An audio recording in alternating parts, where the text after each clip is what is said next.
బతుకుతున్నాడు. ఎత్తెక్కి మనం బతకగలమా? ఆయన బతికాడు. వాహనం మోక్షక. అందుకని మాకు అన్నం పెట్టలేవు, నీ దగ్గర విషం ఉంది. మా దగ్గర ఆభరణాలు ఇవ్వలేవు, నీ దగ్గర పాములు తప్పితే ఏమీ లేవు. మాకు వస్త్రాన్ని ఇవ్వలేవు, నీ దగ్గర గజ చర్మం తప్పితే ఏమీ లేదు. మాకు వాహనాన్ని ఇవ్వలేవు, నీ దగ్గర ఎద్దు తప్పితే ఏమీ లేదు. మమదాశ్చమస్తి శంభో. జగద్గురువు శంకరాచార్య మన తరఫుని ఎంత తెలివిగా పరమశివుడితో వాదిస్తున్నాడో చూడండమ్మా. ఇందాక నేను నీకు ఇవ్వడానికి ఏం లేదు, నా మనస్సు తీసుకోవయ్యా అన్నాను. ఇప్పుడు చెప్తున్నా, నాకు ఇవ్వడానికి నీ దగ్గర కూడా ఏం లేదయ్యా, మనకు కావలసినవన్నీ వేరేవి కదా.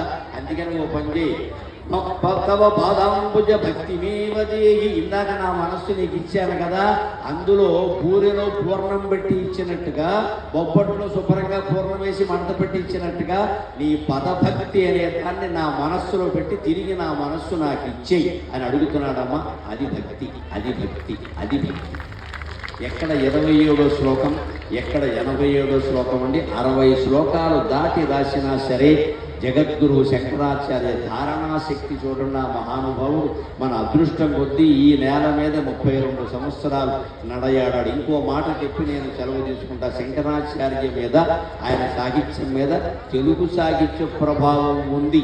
ఆయన స్తోత్రాలన్నీ చదువుతుంటే ఎతితో పాటు ప్రాస నియమం కూడా పాటించాడు. ఆయన 2వ అక్షరం ప్రాస అంటారు, 2వ అక్షరం ప్రాస నియమం కూడా పాటించాడు. అప్రమేయ అని చెబితే క్షిప్రభావ, సుప్రభాత ఇలాంటి ప్రాసలన్నీ వాడతారు. ఆ 2వ అక్షరం ప్రాస నియమంగా వాడటం తెలుగు పద్యంలో మాత్రమే ఉంది, ప్రపంచంలో మరే భాషలోనూ లేదు. శంకర సాహిత్యంలో అది కనబడుతుందంటే ఆయన 8వ శతాబ్దంలో ఈ నేల మీద నడయాడారు మహానుభావులు. 11వ శతాబ్దంలో నన్నయ్య భట్టు మహాభారతం రాశాడు. నన్నయ్య భట్టు మహాభారతం ప్రథమ కావ్యం, గ్రంథ రూపంలో ఉంది తప్పితే మన భాష, మన పద్యాలు అంతకుముందు 400 ఏళ్లుగా ఉన్నాయి. ఆ పద్యాలు యతిప్రాసన ప్రభావం శంకర సాహిత్యం మీద కూడా పడి, ఆయన కేరళ వాడే కాబట్టి, దక్షిణ భారతీయుడు కాబట్టి ఈ భాషా ప్రభావానికి లోనై, ముఖ్యంగా శ్రీశైలంలో ఉన్నప్పుడు ఆయన రచించినటువంటి స్తోత్రాలలో తెలుగు ఛంద ప్రభావంతో, తెలుగు ప్రాస ప్రభావంతో ఆయన కొన్ని స్తోత్రాలు రచించారు. అటువంటి మహానుభావుడు మన తరఫున శివుడికి ఏం చెబుతున్నాడంటే, నువ్వు నాకేమి ఇయ్యలేవు కాబట్టి నాకు భక్తి ఇయ్యి, నేను నీకేమి ఇయ్యలేను కాబట్టి నా మనస్సు తీసుకో. మొత్తం మీద ఏమిటయ్యా అంటే సమస్తోపచారాన్ సమర్పయామి సకలారాజనే సువర్ణం ధూపదీప ఆచమన అర్ఘ్యాన సర్వా సమస్తోపచారీ సంపూజ్య శివాయ నమః. చతుర్దశ సమానం సముద్రం సుమనోహరం. పంచవారం కుంటనం చేయండి. శుక్లాం భరధరం విష్ణుం శశివర్ణం చతుర్భుజం ప్రసన్నవదనం యాజేత్ సర్వ విఘ్నోప శాంతయేత్. అరుణాచల శివ అరుణాచల పరమేశ్వరాజ్ఞ పరమేశ్వర ప్రీత్యర్థం సర్వేణాం మహాజనానాం క్షేమ ఆరోగ్య ధైర్య వీర్య సంకల్పం జరుగుతోంది. అందరూ కూడా అరుణాచలేశ్వరుని నమస్కారం చేసుకోండి. కళ్యాణ సంకల్పం జరుగుతోంది. సర్వేషాం శివాయ నమో శివాయ, నమో నారాయణాయ, నమో నారాయణాయ, నమో నారాయణాయ. శ్రీమాత్రే నమః, శ్రీమాత్రే నమః, శ్రీమాత్రే నమః. స్వస్తి. వారు చేసే ప్రవచనామృతాలతో ఎంతో మంది సఖ్యత నేర్చారు, లక్ష్యాల వైపు పరుగులు తీశారు, ఆధ్యాత్మికత వైపు, హిందూ ధర్మం వైపు అడుగులు వేశారు. సభాముఖంగా పద్మశ్రీ డాక్టర్ గరికపాటి నరసింహారావు గారికి మీ అందరి కర్తాళ ధ్వనుల మధ్య మరొకసారి ధన్యవాదాలు తెలియజేసుకుంటున్నాను.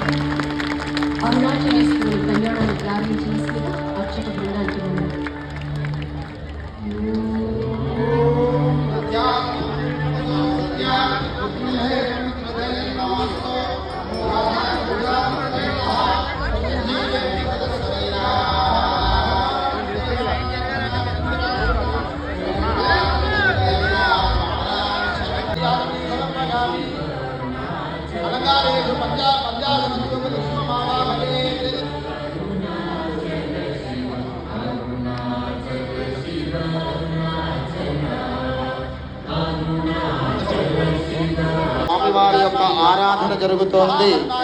ప్రతి ఒక్కరూ కూడా సభక్తితో ఆ అరుణాచలేశ్వరులోనే ఉన్నట్టుగా భావన చేసి నమస్కారం చేసుకోండి.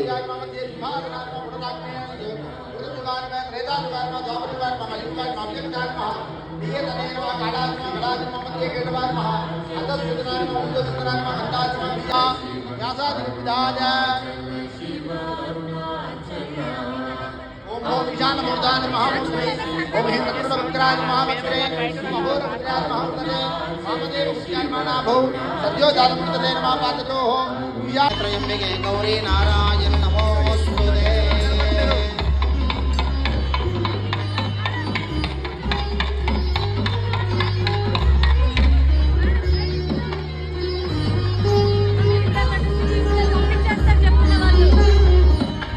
నడవాలి, త్వరగా నడవాలి. ఇక్కడ నుంచి నడవండి అమ్మా, నడవండి.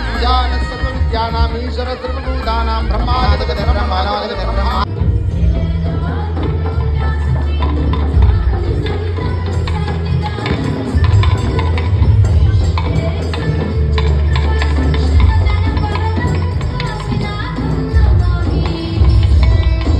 కూడా అరుణాచలేశ్వరుడు మనకు దర్శనమిస్తున్నారు. అమ్మవారి ఆరాధన జరుగుతోంది. ఒక్కసారి రెండు చేతులు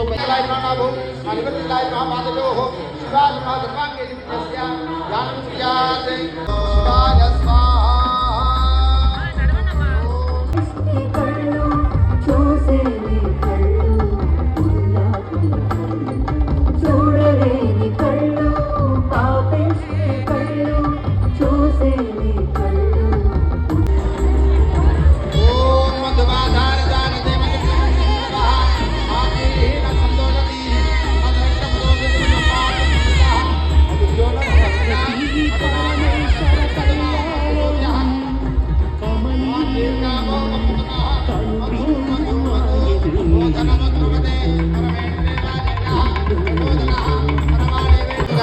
గురు మాంగళ్యం తంతునానేనా లోకరక్షణ హేతునా కంఠే బధ్నామి జుభగే త్రైలోక్యం మంగళం గురు. రెండు చేతులు పైకెత్తి గట్టిగా కరతాళ ధ్వనులు చేస్తూ ఉండాలి. మాంగళ్య ధారణ ముహూర్త శుభ ముహూర్తో అస్తు. అరుణాచలేశ్వర భగవానికి అభిత కుజాంబా మాతాకి అభిత కుజాంబా మాతాకి అరుణాచలేశ్వర భగవానికి మాంగళ్య గౌరీ మాతాకి. మాంగళ్యధారణ ముహూర్త శుభ ముహూర్తో అస్తు. ఏతత్ ముహూర్త కాలే సూర్యాదీనాం నవానాం గ్రహాణాం అత్యంత ఆనుకూల్యత ఫల సిద్ధిరస్తు.